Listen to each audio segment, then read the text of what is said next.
A partir de hoje, a CPI está em recesso parlamentar, vai até o dia 3 de agosto esse recesso. Os senadores que fazem parte da comissão afirmaram, no entanto, que vão continuar a analisar documentos a partir das suas bases eleitorais, cada um ali no seu estado.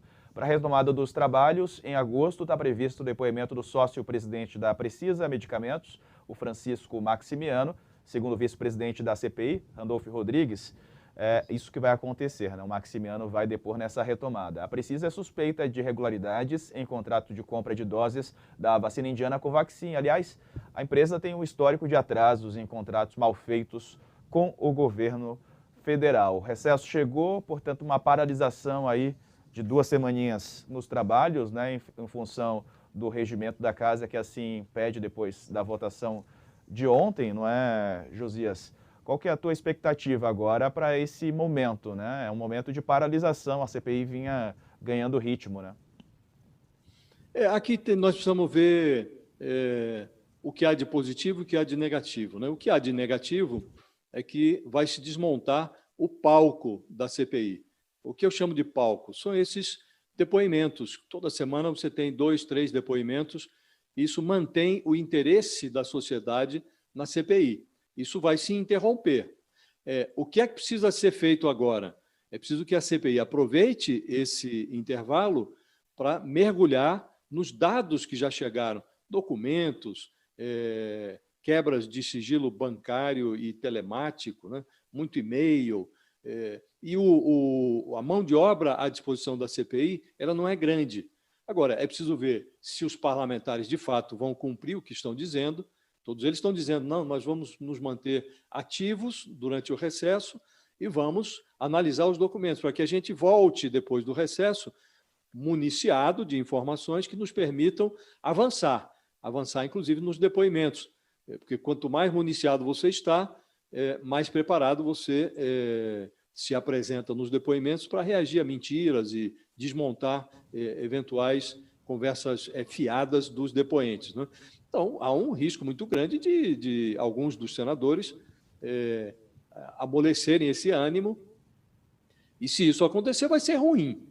Mas há ali um grupo, um núcleo muito determinado, que aparentemente vai manter esse foco. Então, a CPI precisa agora aproveitar esse intervalo para recuperar o foco e ver quais serão os passos que conduzirão à preparação do relatório final. Então, já tem um pedaço do enredo que está muito bem contado, que é o pedaço que conta a história do negacionismo do presidente. Qual foi o efeito desse negacionismo no gerenciamento da pandemia? Então, já está entendido que o governo fez uma aposta inicial na imunização de rebanho, não pela vacinação, mas pelo contágio. Isso resultou num desastre.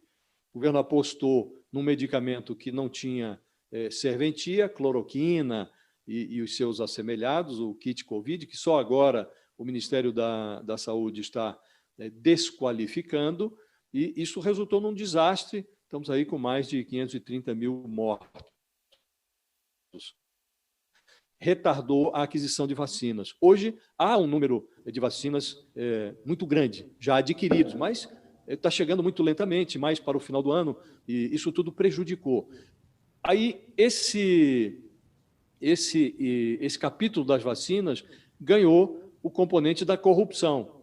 Só que é uma corrupção atípica, porque ela não se concretizou. Você tem a vacina da Covaxin, que tem um contrato, foi reservado o dinheiro, mas o escândalo estourou antes que esse dinheiro fosse gasto. E há, na outra ponta, essa empresa norte-americana, a Covat, Davat, que estava se dispondo a vender para o governo 400 milhões de doses da AstraZeneca, o que era uma fantasia, estavam vendendo terreno na Lua. Agora, curiosamente, esses picaretas, não há outra definição para esses operadores dessa empresa americana, tiveram amplo acesso ao Ministério da Saúde. Por que tiveram, Diego? Porque se você for fazer uma análise das datas, essa gente começou a negociar com o governo em fevereiro, março, que é quando o governo estava num drama muito grande, porque precisava dar uma resposta à sociedade angustiada pela falta de vacinas. Então, o presidente descobriu que tinha entrado numa furada, numa canoa furada, e precisava adquirir vacinas. E aí deram ouvidos a malucos, a pessoas que estavam vendendo terreno na Lua.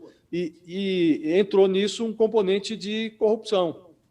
Você comprou uma vacina sem comprovação, sem autorização da Anvisa, que é a Covaxin, a indiana Covaxin, desmontando o discurso do presidente, que não adquiriria nenhuma vacina que não tivesse autorização da Anvisa e tal, comprou de uma empresa que tinha problemas com o Ministério, já problemas de desvio de dinheiro público em contratos anteriores, e você tem na outra ponta uns picaretas querendo vender uma vacina inexistente, uma vacina fantasma. E verificou-se que no Ministério havia uma guerra de facções, a turma do Centrão, representada pelo Roberto Dias, que foi afastado da diretoria de logística do Ministério, e a turma que se reunia em torno do coronel Elcio Franco, que era o número 2 do Ministério, abaixo do ministro Eduardo Pazuello, responsável pela aquisição de vacinas. Então, duas frentes se antagonizando dentro do Ministério, ambas dando ouvidos aos picaretas que se dispunham a vender 400 milhões de doses de vacinas inexistentes. Aí o presidente agora está construindo um discurso, Bolsonaro e os seus apoiadores, de que não houve corrupção, porque não houve gasto de dinheiro público.